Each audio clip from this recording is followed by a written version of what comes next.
नहमदुहु व नसल्ली अला रसूलिल करीम अम्मा बाद फ़ौज़ु बिल्लाहि मिनश शैतानिर रजीम बिस्मिल्लाहिर रहमानिर रहीम अस्सलामु अलैकुम व रहमतुल्लाहि व बरकातुहू। मैं हूं हकीम आसिफ अली राव। आज का जो मौज़ूअ हम तरतीब दे रहे हैं वो है चांदी के ऊपर। चांदी एक धात है जो कि हर ख़ास फ़ाहम जानता है कि सोने की तरह नरम मुलायम होती है और मज़बूत भी। अब आप देखें तो सोने को वो नरम भी है, उसको आप छोटी छोटी चोटों के साथ नरम कर सकते हैं, मोड़ सकते हैं, थोड़ा सा गर्म करेंगे उसको पिघलाया जा सकता है, लेकिन वो ठोस भी है। यानी अगर किसी इंसान के सर में उसको मारा जाए तो उसको सर फाड़ा जा सकता है। आप इससे अंदाज़ा लगा सकते हैं कि इनकी सख्ती अपनी जगह लेकिन इनकी नरमी भी अपनी जगह। लेकिन ये उसी तरह ही है, सोने का जो मिजाज है वो चूँकि गर्म खुश्क है, लेकिन चांदी का जो मिजाज है वो तर गर्म है, असाबी गुद्दी तहरीक में आता है। इसका ताल्लुक डायरेक्ट इंसान के नर्वस सिस्टम के साथ है।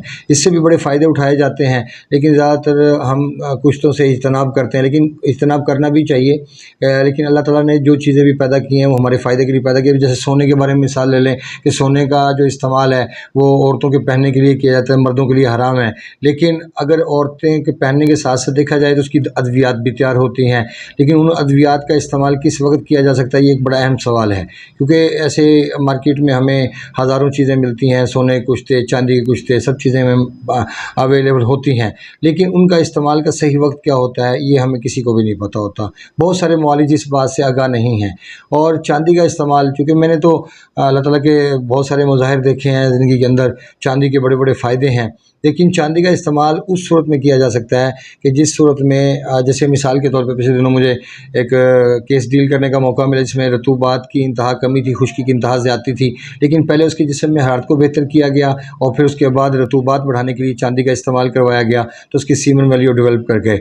अब यहाँ से अंदाज़ा लगाया जा सकता है कि सीमन्स के लिए इसकी बड़ी अहमियत है स्पर्म्स के मिकदार को बढ़ाने के हवाले से। लेकिन अगर पहले पस सेल्स मौजूद हैं या एसिड लेवल बढ़ा हुआ है तो यकीनन उसका कम करना ही बेहतर होगा ताकि सोजिश को कम किया जा सके। जब सोजिश कम हो जाए, इंसान दूध पीने के काबिल हो जाए या दूध बॉडी के अंदर एडजस्ट होना शुरू हो जाए तो फिर इससे फ़ायदा उठाया जा सकता है। और जिस इंसान के सीमन वैल्यू 0.0000 होना, यानी कह दें कि उसमें डेड भी नहीं है, एक्टिव तो होना दूर की बात, इसमें डेड भी नहीं है, एजोपीमिया भी कहा जाता है इसको, और इसका जो ट्रीटमेंट है वो भी इसके ज़रिए मुमकिन है। लेकिन कब, कैसे, ये एक आम इंसान नहीं जानता। क्योंकि इसके ऊपर काम करने का मौका मिला, उससे बड़ा फ़ायदा भी उठाया और अल्हम्दुलिल्लाह उसके नताइज भी बड़े शानदार रहे, लेकिन इसको इस्तेमाल एक आम इंसान नहीं कर सकता क्योंकि इसमें रतूबात ज़्यादा हैं और रतूबात की ज़्यादती कभी भी किसी इंसान के लिए एक हद से ज़्यादा उसका तनासब बहुत नुकसानदेह साबित होता है। क्योंकि रतूबात की ज़्यादती इंसान के लिए हरारत की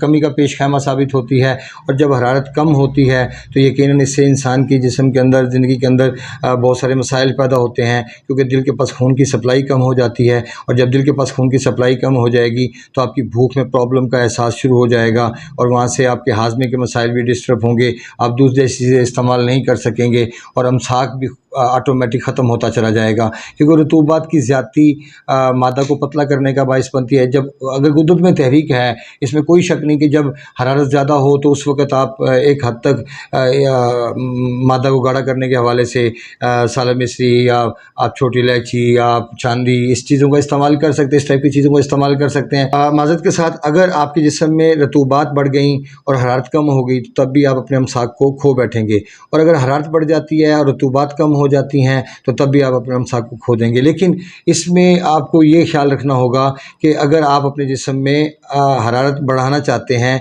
तो फिर आपको ठंडी चीज़ों से एहतियात करना होगी, और अगर जिस्म में रतूबत बढ़ाना चाहते हैं, हरारत को कम करना चाहते हैं तो आपको ठंडी चीज़ों के इस्तेमाल की ज़रूरत पेश आएगी।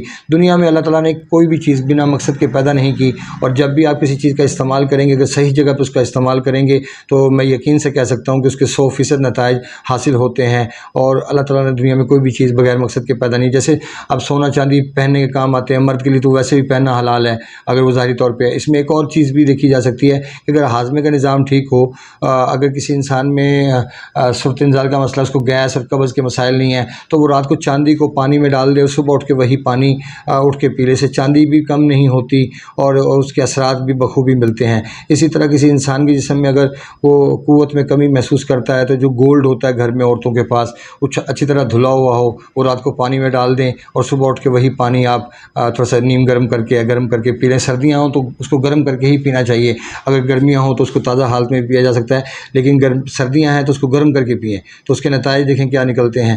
بہرکیف یہ تو ایک زندگی کے حصے کے ساتھ چیزیں چلتی رہتی ہیں، اصل چیز ہے اب چیز کو اس کی صحیح جگہ پہ استعمال کرنا جہاں پہ وہاں اس کی ہمیں ضرورت ہے، نہ کہ بلا وجہ بنا مقصد کے ہم ایک سیکس کو بڑھانے کے حوالے سے اس کو استعمال کریں، تو یہ ایک صحیح عمل نہیں۔ اپنے دوست احباب کا خیال رکھیں، ملتے ہیں انشاءاللہ مزید انفارمیٹیو ویڈیو کے ساتھ۔ وما علینا الا البلاغ المبین۔ السلام علیکم ورحمۃ اللہ وبرکاتہ۔